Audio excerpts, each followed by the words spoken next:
Ça te dirait de voir Backseat jusqu'en 2027, 2040 même? Eh bah c'est possible, mais pour ça on a besoin de toi. Backseat, c'est une émission qui tient à son indépendance, c'est pourquoi nous avons choisi de faire reposer une partie du financement de l'émission sur notre public. Chaque épisode coûte 13 000 €, ce qui comprend toute la logistique, mais surtout les salaires de chaque personne intervenant sur l'émission. Pour pouvoir diffuser toute l'année, nous avons besoin de 30 000 € par mois. Alors rends-toi sur KissKissBankBank, choisis l'abonnement que tu préfères et profite des contreparties que nous proposons en échange, comme le fait de voir l'émission en intégralité sur YouTube dès le vendredi matin, ou l'adhésion au Club Backseat qui donne accès à plein d'avantages. Si chaque spectateur régulier donnait 1 € par mois, nous pourrions produire Backseat pendant de nombreuses années. Alors rendez-vous sur KissKiss pour soutenir cette belle émission.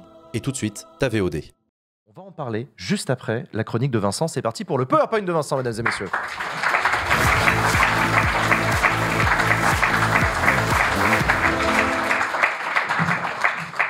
Vincent qui va arriver, je suis sûr qu'il va arriver dans pas longtemps. Il est là Vincent, le plus beau. Bonsoir, désolé. Incroyable. Alors Jean, je suis désolé, mais c'était pas du tout l'heure de prévu.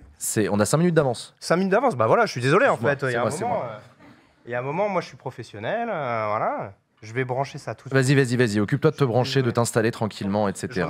Je remercie l'équipe technique, on avait une galère de branchement tout à l'heure. Ouais, vous avez pas vu, mais l'équipe technique a fait des miracles juste avant le début de l'émission, ils étaient encore en train de régler des problèmes de... C'était assez incroyable. Et j'ai oublié autre chose, incroyable, je reviens. Vas-y, tu reviens, il n'y a aucun problème, on va meubler. En vous remerciant, cher public, d'être avec nous ce soir. Ça fait super plaisir. Je vous rappelle qu'on est toujours avec Ludovic, qui est avec nous en plateau et qui possède une grande collection de consoles de jeux vidéo. On est aussi en duplex avec Jérémy de la chaîne Ici Japon, qui est au Japon. Il est 3h30 du matin au Japon. Et ils vont nous parler d'un projet qu'ils portent ensemble, juste après le PowerPoint de Vincent, dès que Vincent sera revenu pour nous faire sa chronique extraordinaire. Je suis là. Incroyable. Excusez-moi, ça va Jean? Ça va et toi? La fin d'année, ça a l'air un peu quand même... Ouais, c'est raide. Ça a l'air un peu raide, hein, j'ai l'impression quand même. Carrément. Et toi, ça va?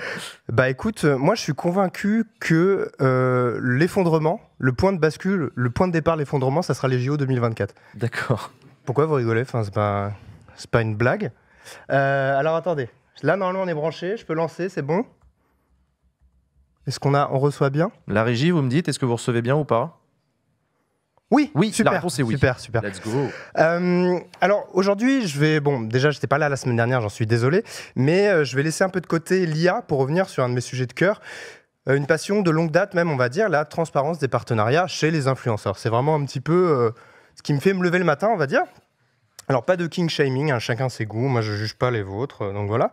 Si j'en parle, c'est parce que depuis la rentrée, en fait, on sent que la loi sur l'influence commerciale a l'air d'être peu à peu questionné en fait par les influenceurs, par Bruno Le Maire aussi. Et la semaine dernière, le gouvernement a annoncé vouloir réécrire partiellement la fameuse loi, moins de 6 mois après son adoption au Parlement.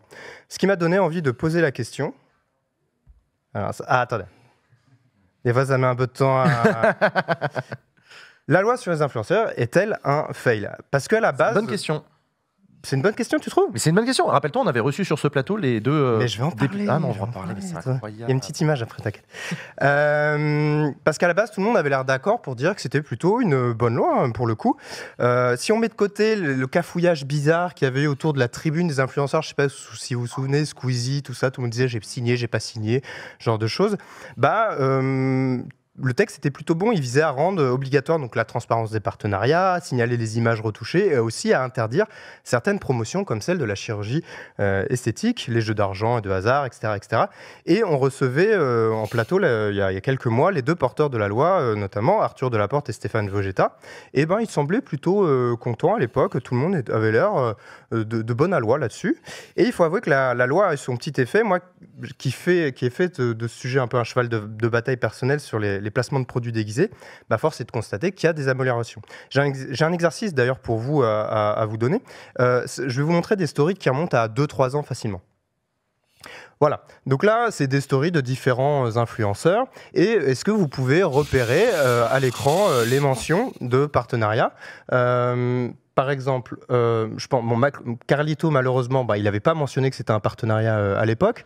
Pour Anna RVR, la deuxième image en partant de la droite, on voit il y a un hashtag @ glissé tout en haut très discrètement. Pour Gaël Garcia Diaz, il y a une collaboration qui est en haut à droite. Et pour Noolita, ça c'était mon préféré, il y a un hashtag collab dans le lustre, en fait. Donc blanc sur blanc. Et ça, c'est un truc, quand je donne des cours à des étudiants, c'est mon exercice préféré pour eux, parce que, bon, déjà, ils voient pas très bien sur un petit écran, mais en gros, ça permettait vraiment de montrer qu'à l'époque, c'était un peu n'importe quoi. Et ben aujourd'hui, ça s'est quand même pas mal amélioré.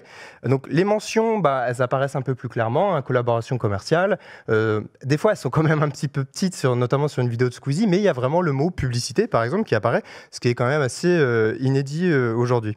Et on a vu aussi même la répression des fraudes recruter du monde pour tirer à vue en fait un petit peu sur les influenceurs qui respectaient pas les règles, hein. C'est faire du name and shame comme on dit, et il y en a, ils ont même forcé certains influenceurs à publier des stories ou des posts en dur sur Instagram pour indiquer qu'ils ont merdé à un moment.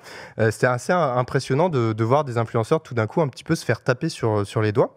Et la RPP, donc c'est l'agence de régulation de la publicité, j'ai oublié l'acronyme exactement, mais ils ont publié un baromètre un petit peu, et ils permettent de passer un certificat pour être un influenceur responsable. Toi, est-ce que tu l'as passé Absolument pas, non. Ah d'accord, ah oui, non, d'accord. Je me conforme à la loi, mais je savais pas qu'il y avait un truc obligatoire. C'est quoi, c'est un stage de formation ? C'est pas obligatoire. Tu payes 45 € et si tu as 75% de bonnes réponses, tu as ton petit certificat et tu peux aller voir les marques et leur dire, regardez, je suis un influenceur responsable. Ah d'accord. Voilà, parce que tu vois, je dis ça parce que Hugo Décrypte, il l'a passé, lui, par exemple. Bref, en tout cas, tout n'était pas parfait depuis la loi, mais ça semblait quand même aller un peu vers le mieux, sauf que cet été, le commissaire européen Thierry Breton, il s'est énervé, il a tapé du poing sur la table. Il a publié, il y avait un courrier qui a été envoyé le 14 août dernier à la ministre de l'Europe et des Affaires étrangères, Catherine Colonna. Il a estimé qu'il fallait abroger les dispositions des lois promulguées, donc en gros repartir un petit peu de zéro. Et c'est pour ça qu'aujourd'hui, le gouvernement a annoncé qu'il allait modifier 4 articles et en supprimer 5. A priori, ça n'aura pas de conséquences profondes sur la loi, mais fin septembre, en parallèle, Bruno Le Maire, donc, qui est TikToker, qui est chercheur à l'origine de la découverte du renflement brun et qui est aussi ministre de l'économie, il a tenu un discours étonnant face à 150 influenceurs qui étaient réunis pour un atelier. En fait, c'est une réunion de travail organisée par l'UMIC. L'UMIC, c'est la fédération professionnelle qui regroupe quelques-uns des plus gros acteurs du secteur de l'influence. Et ce jour-là, il y avait plusieurs influenceurs, comme Enjoy Phoenix, qui ont expliqué avoir beaucoup de questions sur l'application de la loi, sur des cas particuliers très propres aux réseaux sociaux, mais pas très explicités par le texte de loi. Et face à ces interrogations, Bruno Le Maire, il a dit l'objectif, c'est pas de vous emmerder. Si la loi, ça crée plus de complexité, c'est pas une bonne loi. Donc ça m'a interpellé parce qu'en fait, l'UMIC a vraiment travaillé avec le gouvernement et les rapporteurs de là pour mettre en place le texte. On a même vu le député Arthur Delaporte aller chez Sam Zira pour en parler, pour celles et ceux qui connaissent. Hein, je mentionne Sam Zira de temps en temps ici. Et donc j'ai recontacté Karine Fernandez, qui était venue pareil en plateau et qui est la présidente de l'UMIC, et pour me parler un petit peu de cette confusion autour de la loi. Et elle m'a dit que l'ajustement, en gros, de la loi pour coller au mieux aux règles européennes, c'était en soi une bonne chose. On a un extrait. Qui est une bonne chose quelque part parce que ça peut nous permettre de rectifier le tir sur certaines incompréhensions qui continuent de régner aujourd'hui vis-à-vis des créateurs de contenu, comme par exemple la possibilité d'être très clair sur une collaboration sans pour autant s'assurer qu'on utilise le mot spécifique publicité. Si on est un créateur belge mais qu'on a une communauté en partie française, comment savoir quelle loi s'applique ? Il y a encore des zones de flou qui nécessitent d'être clarifiées, y compris sur la déclaration des produits reçus dans le cadre de son activité, comme par exemple recevoir des produits de maquillage et en parler sur ses réseaux sociaux si on est spécialisé en maquillage. Bref, il y a tout un ensemble de choses qui nécessitent d'être clarifiées. C'est une bonne occasion de le faire aujourd'hui et on espère pouvoir avoir une issue favorable à tout ça.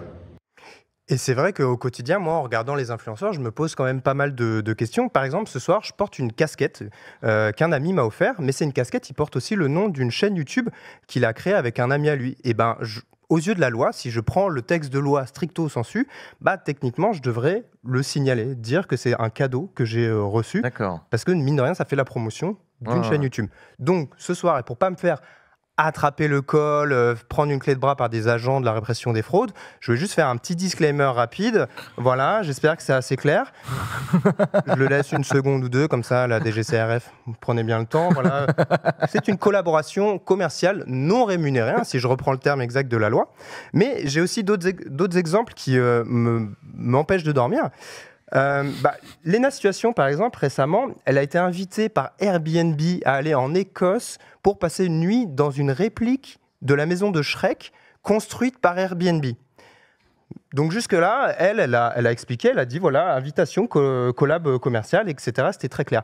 En revanche, elle y allait avec son compagnon Seb, qui est lui-même créateur de contenu. Et lui, sur ses contenus, n'a pas signalé qu'il avait bénéficié un petit peu d'un défraiement, entre guillemets. Et là, je me suis dit, est-ce que lui aussi, il aurait dû mettre partenariat commercial non rémunéré ? Donc voilà, donc vous, peut-être que la nuit, ce qui vous empêche de dormir, c'est les punaises de lit. Moi, c'est ce genre de questions. Alors, je ne citerai pas de nom non plus, mais il n'y a pas si longtemps que ça, j'avais interpellé un streamer à propos de la signalétique de certains de ses contenus sur Twitch. J'ai passé 45 minutes au téléphone avec lui pour parler de la loi, des termes à employer, etc. Et j'étais assez surpris de lui apprendre certaines terminologies ou de lui apprendre l'existence de certaines fonctions disponibles sur Twitch pour signaler des partenariats. Donc j'avoue que ça m'a un petit peu interpellé, surtout face à une personne qui était aussi implantée et accompagnée dans le milieu. Et j'ai aussi demandé à Romy Renato, qui est créative stratégiste spécialisée dans l'influence, qui travaille dans la pub et l'influence depuis 10 ans maintenant, son avis sur le sujet. Et elle a dit notamment qu'il y a des améliorations, mais c'est à marche forcée pour les gens qui avaient des pratiques opaques, et plus par peur de la répression des fraudes qu'autre chose, mais certains continuent sur toutes les plateformes à être en dehors des clous. Elle dit notamment qu'il faudrait donner des exemples précis pour les aider et mieux communiquer auprès des marques qui travaillent ici en direct avec les influenceurs. Et puis voilà, il y a encore d'autres questions qui demeurent pour les influenceurs, mais aussi de manière plus large pour les journalistes avec les invitations presse, etc., etc. On peut aussi parler des matchs TikTok, dont je vous ai déjà parlé dans une chronique, ou des placements de produits liés à la santé qui sont encore très nombreux et très limites. Enfin bref, il y a encore du travail. Le cadre européen va faire évoluer un petit peu tout ça. L'UMIC et Bercy vont continuer à se rencontrer dans les mois qui viennent. J'espère qu'il y aura un peu plus maintenant de transparence pour tout le monde et pas seulement dans les stories Instagram. Voilà, merci à vous. Désolé pour les débuts de chronique, était un petit peu compliqué. Je vous souhaite une bonne soirée et à la semaine prochaine. Merci à toi Vincent pour ce PowerPoint de Vincent. Merci beaucoup.